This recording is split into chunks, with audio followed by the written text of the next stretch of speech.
Hello, and welcome to the second of 4 videos to help improve your understanding of cloud computing and provide you with a basic understanding of cloud computing. This series of videos stems from work between the New York State Board of Elections and the Center for Technology in Government at the University of Albany for the purpose of building technical knowledge and capabilities of New York State's election officials. This second video discusses the main characteristics, components, and benefits of cloud computing. Many solutions, including those in voter registration and elections management, are moving to the cloud. Cloud computing can offer improved security, mobile access to applications, the ability to scale up users quickly, flexibility to add features and functionality, and even be more affordable. That said, there are many considerations to take into account before procurement. Cloud computing is a group of computers working together. But what are they doing that is so transformative? Cloud computing is a different way to provide technology like applications. Cloud services means that rather than owning applications or hardware like servers, an organization can access over the internet the same functionality owned and managed by another company. There are many reasons local governments consider migrating to the cloud. The biggest trigger is that existing systems stop meeting current business demands. Data has outgrown existing storage capacity, and there's a need for the ability to scale up users and devices accessing applications quickly. These issues are also top of mind when we consider the small staffs typical of many county election organizations.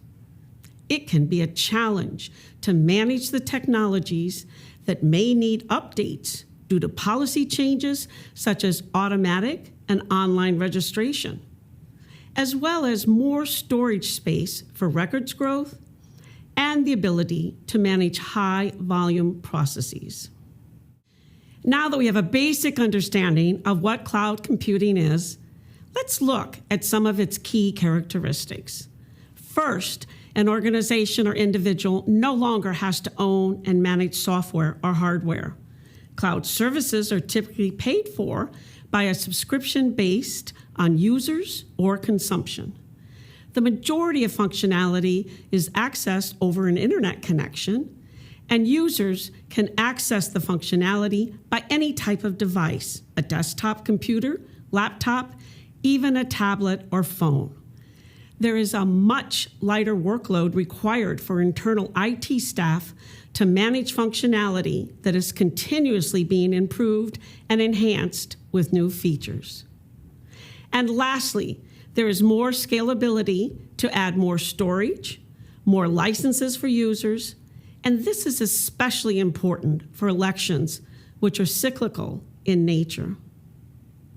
So let's look at an example to understand how cloud computing has completely changed how we consume services. Let's look at the example of watching a movie at home. In the recent past, when we wanted to watch a movie at home, we rented or bought a DVD. To watch the DVD, we had to set up DVD players and a TV at home.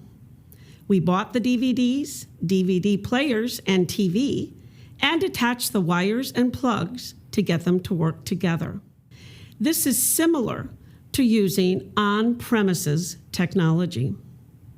We have to buy, set up, or configure our hardware and software, and we own and manage everything.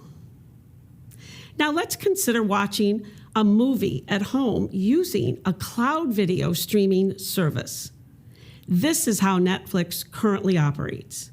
We sign up on the Netflix website, we give them our information for number of users and type of subscription, and we log on to our accounts via phone, tablet, or computer.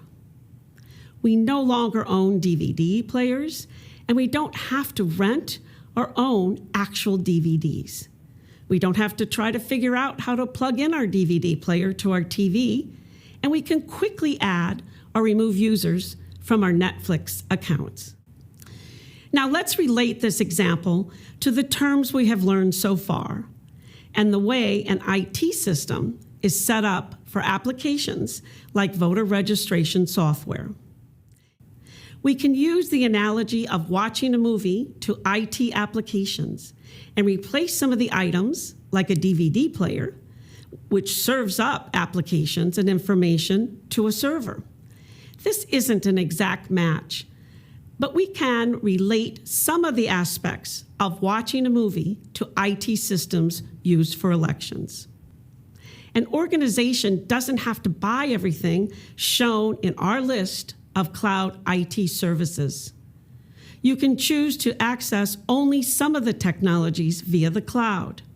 These have different names. Software as a service, or SaaS, infrastructure as a service, or IaaS, and platform as a service, or PaaS. Our Netflix video streaming example is an example of software as a service, or SaaS. In this case, we don't need to own any hardware, like a TV or DVD players, and we can watch a movie at home with our internet on any device and a Netflix subscription. Similarly, for IT applications, you can access the applications via a device, usually a computer, with just a login and subscription.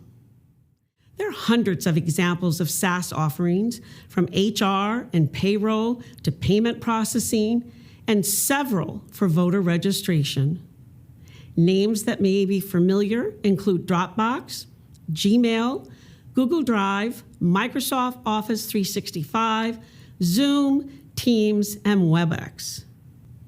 In this case, SaaS providers manage the application, such as voter registration or election night reporting, and all the underlying IT resources related to that application. Users control who can access the subscription and configure the settings of the application. For infrastructure as a service, an organization may only want to use cloud computing for extra storage or computing capacity. This is similar to renting a DVD player and playing your own DVDs on it. In infrastructure as a service, the vendor manages the hardware and you would own and manage the rest. Similarly, for platform as a service, or PaaS, the cloud vendor provides the platform, the foundational tools to build or support applications over the internet. In platform as a service, the vendor manages both the infrastructure, such as servers, and the platform. So this concludes our second video on cloud computing. We've covered a lot.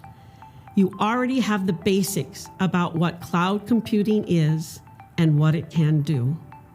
In the next video, we're going to spend more time talking about software as a service, as that's the area most relevant for voter registration and election management software.